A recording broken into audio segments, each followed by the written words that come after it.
Père et du Fils et du Saint-Esprit, ainsi soit-il. Mes bien chers frères et sœurs, mes neveux, nièces, cousins, cousines et mes chers amis, voici quelques paroles au sujet de l'entrée triomphale de Jésus à Jérusalem.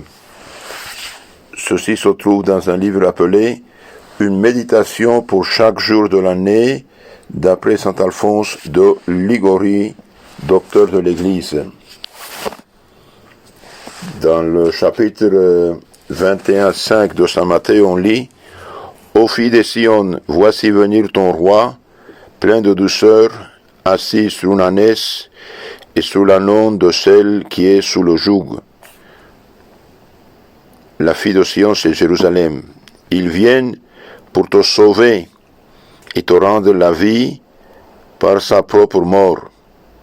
En apprenant que Jésus approchait, le peuple se jeta en foule à sa rencontre, car il le vénérait, surtout depuis la résurrection de Lazare, son dernier miracle. Pour lui faire honneur, les uns étendent leurs vêtements sur son passage, les autres couvrent le sol de branches d'arbres. Et tous, tant ceux qui allaient devant que ceux qui suivaient, tous criaient « Hosanna au fils de David !» Béni soit celui qui vient au nom du Seigneur. Entré dans Jérusalem, Jésus passa toute sa journée à prêcher la doctrine du salut et à guérir les malades.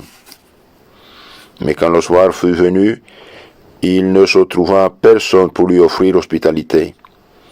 C'est pourquoi il retourna à Béthanie. Hélas, et qui eût jamais dit, ou seulement pensé, que ce même Jésus, reçu avec tant d'honneur, allait à quelques jours de là reparaître dans cette même ville de Jérusalem comme un vil criminel condamné à mort sous la demande de ce même peuple et traînant sa croix jusqu'au calvaire. Donc Jésus passa la journée, après le dimanche des Rameaux, à prêcher la doctrine du salut, guérir les malades.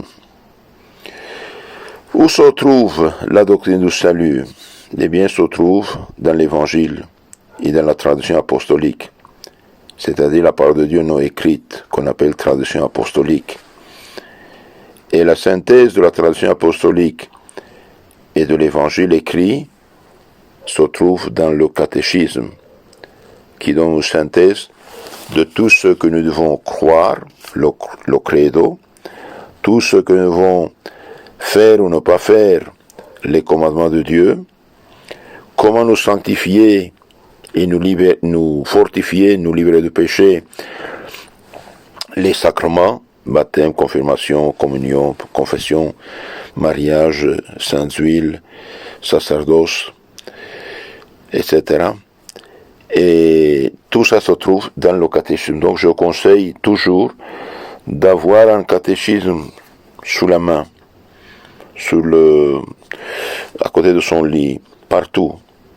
En effet, celui qui lit le catéchisme, eh bien, en peu de pages, il a la synthèse de tout ce qu'il doit croire, la foi, tout ce que je dois faire ou ne pas faire, les commandements, et comment se sanctifier, la prière et les sacrements. Pour cela, celui qui ne lit pas ou qui n'écoute pas la doctrine du salut, il est en danger. Parce que nous ne connaissons pas ni le jour ni l'heure de notre mort.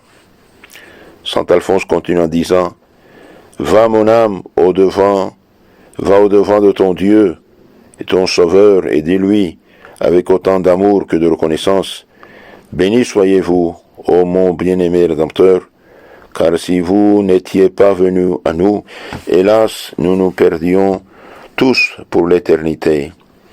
Je vous aime. Ah, combien j'ai de douleur et de honte d'avoir osé vous fermer tant de fois l'entrée de mon cœur par le péché.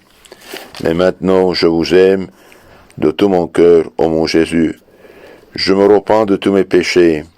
Je prends la ferme résolution de faire une bonne confession de tous mes péchés pour laver mon âme avec votre sang et être déclaré enfant de Dieu.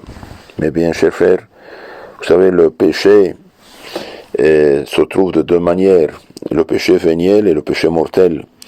Le péché véniel sont les petits péchés qui ne nous séparent pas de Dieu, hein, comme avoir avoir la face sale, avoir des petits vers dans la face, mais on est encore vivant. Ça, c'est le péché véniel. Tandis que les péchés mortels nous séparent de Dieu, et c'est comme recevoir 3 balles dans le cœur, on est mort.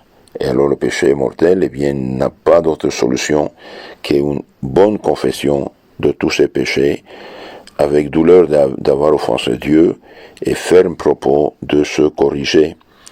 Dans l'évangile de Saint Jean, chapitre 20, 21-23, Jésus a dit aux apôtres, recevez le Saint-Esprit, ceux à qui vous aurez pardonné les péchés leur seront pardonnés, et ceux à qui vous les aurez retenus seront retenus. Pour cette raison, dans ce temps de carême, la demande à tous ses enfants de se confesser et de communier pour avoir part avec le Christ au salut éternel. Au nom du Père et du Fils et du Saint-Esprit, ainsi soit-il.